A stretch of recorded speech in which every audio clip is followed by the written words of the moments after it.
자, 여러분 안녕하십니까? 이번 시간에는 챕터 12장 노동시장과 임금이죠. 자, 2번 문제 한번 풀어볼게요.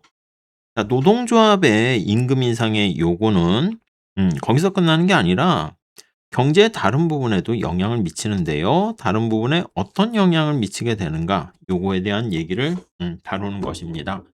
그럼 여러 가지 영향이 있겠지만 노조가 임금 인상을 요구하잖아? 그럼 어떻게 돼요? 자, 그쵸. 우선 그림을 살짝 그리면 수요 공급이 이렇게 있을 거야. 오케이.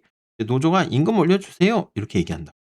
원래 균형 임금이 이건데 요거보다 높은 수준으로 올려 달라고 얘기를 해요.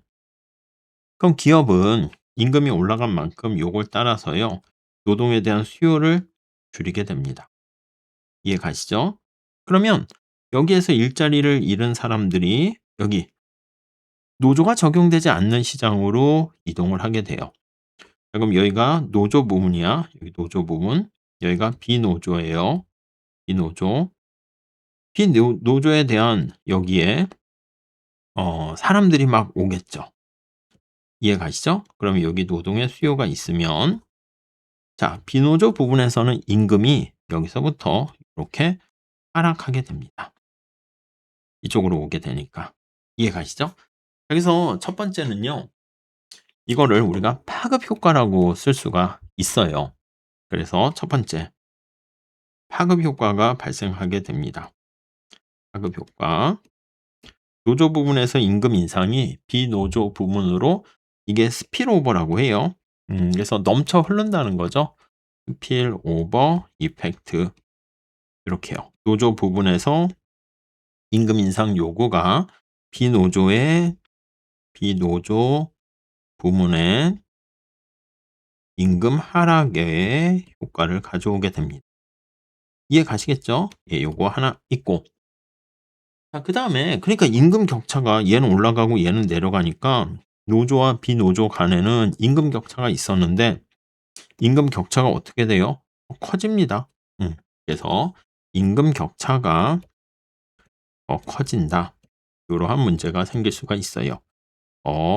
벌어져. 오케이? 네, 그 정도 보시고요. 다음 볼게요. 다음 두 번째는요. 위협 효과가 있어요. 위협 효과. 스트레이시라는 말을 씁니다. 위협 효과. 자, 위협 효과라는 것은 뭐냐면요. 이 노조 기업 입장에서 아니 노동자들이 막 이렇게 해 가지고 어이 저쪽에 노조에서는 임금 인상 요구하니까 들어주네. 그렇게 돼서 이 노조의 기업이요. 기업이 미리 노조 결성을 사전에 차단하는 거야. 그래서 자발적으로 임금 인상을 하는 거야. 노조의 결성을 억제하기 위해 말이 인제 위협하는 거지만 임금 인상으로 달래주는 거죠. 인상을 미리 자발적으로 해 줍니다. 이해 가시죠? 자발적으로 해서 야 노조 안에도 우리 잘 챙겨 줄게." 이렇게 됩니다. 오케이. 그래서 자발적으로 챙겨 주니까 비노조 부문의 임금은 상승하죠. 임금이 상승. 자, 그러면 첫 번째는 여기 보시면 비노조 부문의 임금이 하락하는데 여긴 상승해. 그러니까 이 파급 효과랑 위협 효과 중에서 어느 게 큰가에 따라서 결과는 달라집니다. 오케이.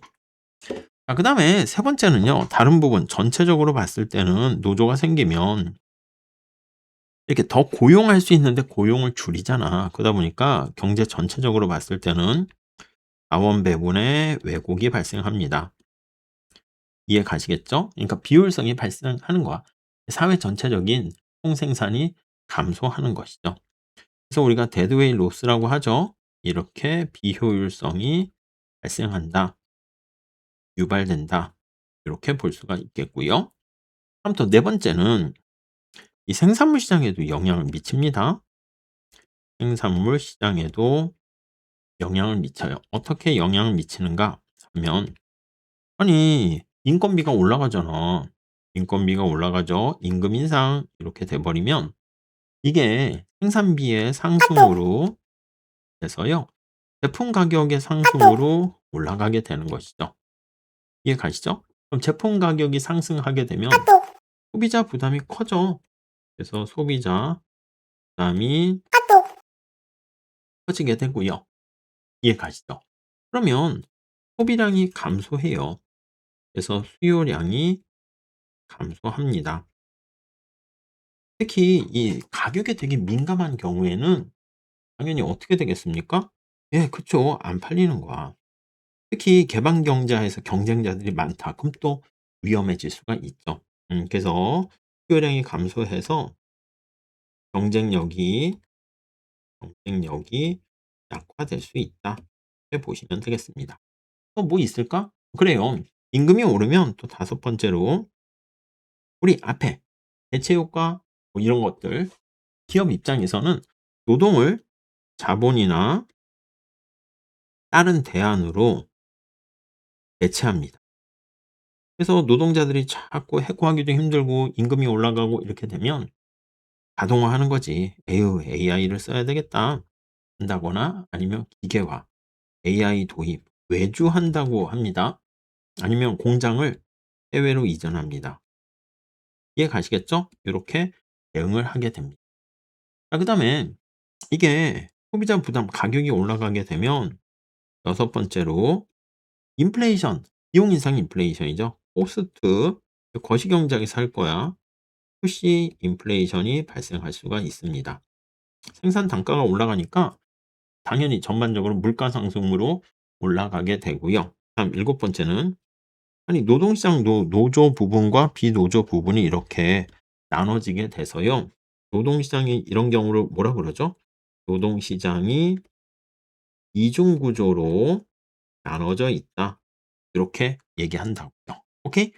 자, 그래서 노동조합이 임금 인상 요구하면 거기서 임금 올려주고 싫고 거기서 끝나는 게 아니라 이런 다양한 경제 전체에 영향을 미친다라는 거 생각하시면 될 것 같습니다. 파급 효과, 위협 효과, 다운 배분 왜곡, 생산물 시장에서 이렇게 가격 인상으로 수요량이 감소하고 다른 대안을 마련하고 코스트 푸시 인플레이션과 노동시장의 이중 구조 이렇게 보시면 되겠습니다. 자, 여기까지 할게요. 감사합니다.